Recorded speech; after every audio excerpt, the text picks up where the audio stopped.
Hello viewers, hello listeners, hello everyone. Thank you once again for joining me on DMAPS TV. So yesterday we communicated that Professor Lovemore Madhuku had failed to give a press conference on behalf of his client, Prophet Hubert Angel. He wanted to respond to the Al Jazeera documentary, but he said he would rather wait until the fourth episode comes out. I think they just wanted to see how best they can respond and wait for all the details to come out, and it's quite surprising his response. He just expects the whole of Zimbabwe, the whole of the world, to just erase it as mere drama, is just something that was being acted. And you see, I think this is why in Shona they say kunyarara kunokunda kutaura. Sometimes mukangonyarara muchita zvinhu zvenyu, I'm sure the Zimbabweans vaingonyarara just after this, but you had to go and do a press conference trying to clear your names. Moti zvoni zvese zvaiitika guys, moti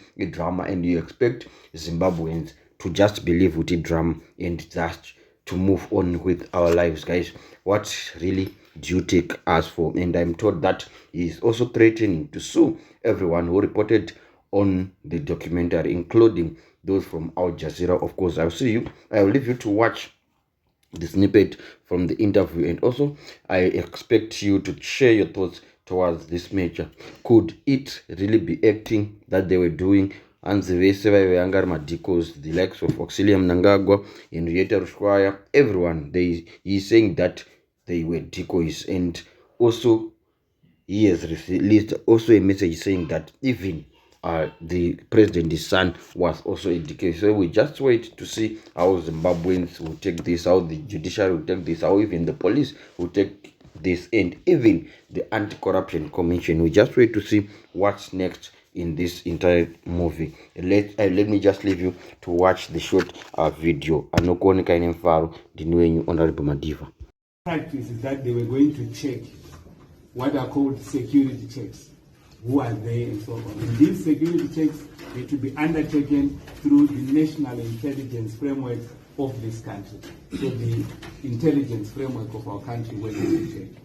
The intelligence advised my client that they had serious doubts about the persons, they had serious suspicions about the persons, and that it was not advisable right at that stage for those persons to meet the president. In fact, national intelligence discovered that those persons intended something very dangerous, not just to the country but to the president, that their aim was at the president and whatever. So the position which was discussed, this interaction then led to what we are calling a classified national intelligence assignment, which meant that a decision was taken with the intelligence authorities that my client would play along. He would not cancel his interactions with these persons.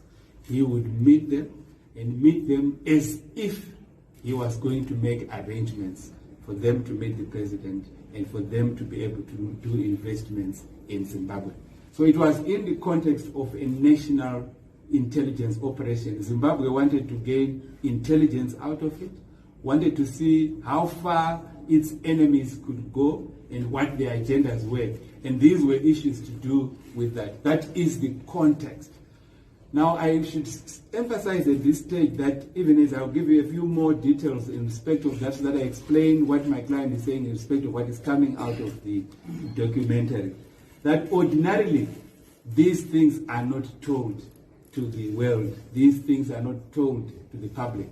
But because of the intensity of the Al Jazeera documentary and its implications on the integrity of the operations of governmental systems in this country, my client felt obliged that he has a moral obligation at least to give an indication of what was going on. The client and others were not in a documentary. They're not part of it. It was not a scheme that will come out. This documentary was never supposed to come out. It's a documentary by those that made it. These people that are participating and getting along, it's not getting along so that it will come out.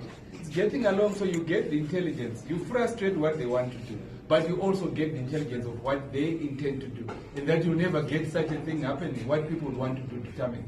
Then your first question, I think it's answered by playing along would mean that you call. I mean, there are people that were coming, the voices that were coming out.